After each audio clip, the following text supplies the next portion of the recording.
we're going to focus on the recent announcement, today's announcement on Wagner Group, but just really briefly, can you clarify U.S. position on this debate on tanks for Ukraine that's going on in the donor conference in Germany? Does the U.S. want Germany to send Leopard tanks and allow the transfer of Leopard tanks from other countries? Would the U.S. send Abrams tanks if that's the only way to get Germany to send their Leopard tanks? We believe that it's important that every nation that can support Ukraine in their defense needs. And right now, President Zelensky has talked about this. One of the critical needs for the Ukrainian armed forces this winter and probably into the spring is going to be armor capability because of the kinds of fighting they're doing in the Donbass. That can include tanks. It doesn't have to, but it certainly can include tanks. And the Ukrainians do have a real need for additional tanks. They've been using largely T-72s, which are old Soviet-made tanks, and you know, it's been almost a year. So we certainly welcome the contributions of other nations, including the UK, which just in the last week or so agreed to send Challenger tanks. And we know that Germany is working through their own process here with respect to the Leopards. The Leopards are great tanks, very capable, won't require an exorbitant amount of training for the Ukrainians, should Germany want to move in that direction. But that's the key, Patsy. It's Germany's decision to make. We are not out there arm twisting and pushing and cajoling. We want countries to give what they can, contribute what they can, when and where they can, and on the size and scale and scope that they're comfortable with. And that's for Germany to decide. I will add, though, that Germany has increased their contributions. They were already, even early on in the war, one of the world's leading financial contributors to Ukraine in terms of just financial aid and assistance. And they have, over certainly the last several months, really evolved their own willingness and ability to provide advanced capabilities. And that's been deeply appreciated by everybody. But is this standoff or debate on tanks, is that an example of a threat to NATO unity that President Biden spoke about in December? The alliance remains very, very solidly behind Ukraine. First of all, I would not describe this as a standoff. I mean, these are ongoing, iterative discussions that we have with all our allies and partners about what they can provide and at what scale. And again, these are sovereign nations. They get to decide because they have their own national security needs they have to consider as well, just like we do.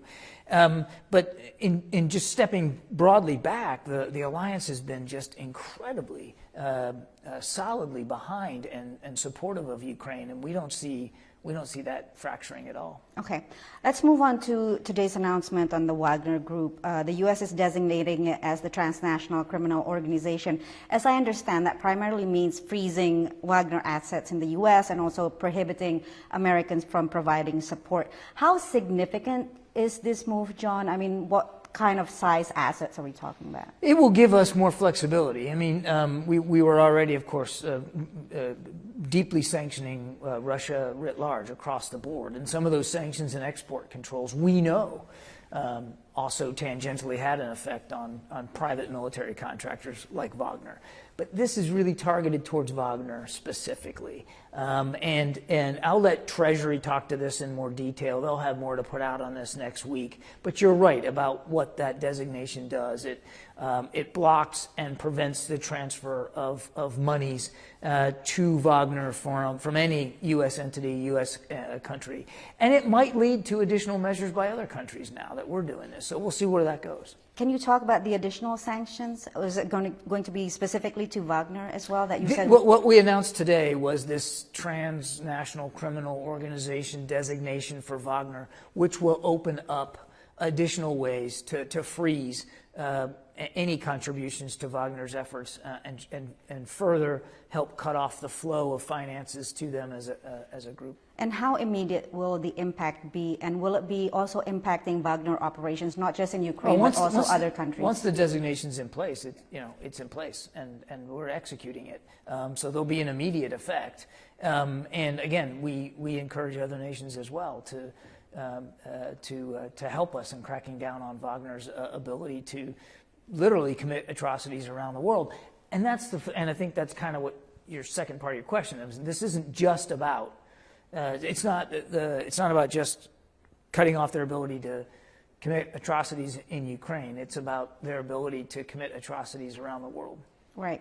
So why is the U.S. designating Wagner Group as a transnational criminal organization and not as a foreign terrorist organization? I think we believe that this move right now is the appropriate move, and it will have an impact on Wagner. Is the goal then FTO next? I'm not going to get ahead of where we are, Patsy, but right now we're deciding that we're going to designate them as a TCO, and we're going to continue to try to further squeeze their ability to operate and to fund themselves, and I'm not going to get ahead of where that is. The other thing that you underscored today was the sharing of information about the transfer of weapons from North Korea to the Wagner Group that you will share with the Security Council's North Korea sanctions. We shared it today. You did share it today. So what is the goal here specifically for North Korea? We believe it's two things.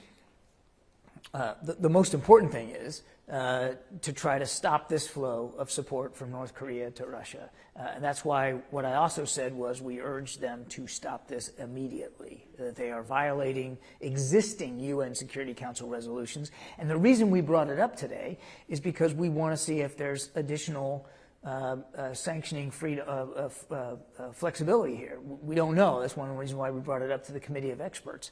But we certainly want it to stop. The second component here, and this isn't unimportant either, is the North Koreans have been just baldly lying about their support to Russia. They've just said they're not doing it. They've claimed they have nothing to do with it. And today we felt it was important, in conjunction with our conversations at the UN, to lay out demonstrable evidence that, in fact, they are supporting Russia with arms and ammunition, and we got the goods on them, and we put it out there. Going back to the Wagner Group in Ukraine, you've said that they are using 40,000 Russian convicts to fight in Ukraine. Experts who study the group say that the casualty levels are quite massive. 80 to 90% die in battle during their standard contract. Is this something that you can confirm? How is the Wagner Group using these convicts? We can confirm that they certainly are the bulk of their manpower, at least in the Donbass, are convicts. I said today that some 50,000 Wagner employees are in Ukraine, and 40,000, the vast majority, we believe, are convicts. I mean, they're going into the jails and they're opening up the cells and they're just pulling people out. Do we know what casualty levels? The casualty rates, we believe, for the convicts is extraordinarily high. As a matter of fact, what we think is that 90% of their casualties are convicts themselves. They're just throwing them into the fight, Patsy. No training, no organizational capability, no command and control. They're just throwing them into this meat grinder in the Bakhmut and Soledar areas, and they're paying a heavy price for it. But do we have an understanding of the exact number of how many Russian convicts have died in battle? I'm afraid I wouldn't have that exact number for you. At this point, does the U.S. believe that Vladimir Putin should be prosecuted for his use of Russian convicts in Ukraine? We believe that Russia needs to be held properly to account for the atrocities and war crimes that we know Russian soldiers and Wagner contract employees are conducting inside Ukraine, which is why we're helping the international community document that. We're going to help provide whatever support to international investigative efforts are ongoing, and make sure that the Russian armed forces, and in this case Wagner as well, can be properly held to account. And specifically on the use of Russian convicts, does the U.S. believe that this is a violation of human rights, a violation of I'll leave that to the international lawyers to determine. Without a doubt, Wagner employees and Russian soldiers are committing atrocities and war crimes in Ukraine, and that's as plain as the nose on your face. You can see what they're doing. We just want to make sure it's properly documented so proper accountability measures can be held. Can you speak more about this tension between Prigozhin and the Russian leadership? What does it tell you about cohesion in the Russian top leadership at this point? Well, as I said today in the briefing room, we know that the tensions between Prigozhin individually, but Wagner institutionally, and the Ministry of Defense are increasing. because Mr. Prigozhin wants to take credit for all the work he's doing in the Donbass region and the way he's, the progress that he's making in towns like Bakhmut and Soledar, and it is causing tensions. In addition to that, he has been a very open critic of Russian generals and the way that the Russian military has been prosecuting the war, not just in the Donbass, but elsewhere as well. I mean, he's been very open. And it appears to us that he's trying to raise his profile with Mr. Putin and make himself seem more relevant and more viable than even the Russian military. When in fact, what he's also doing is trying to fill his own coffers. And it appears that he also has economic gains here at play for what he's trying to do there. Is the tension between Prigozhin and the Russian leadership something that the U.S. can take advantage of?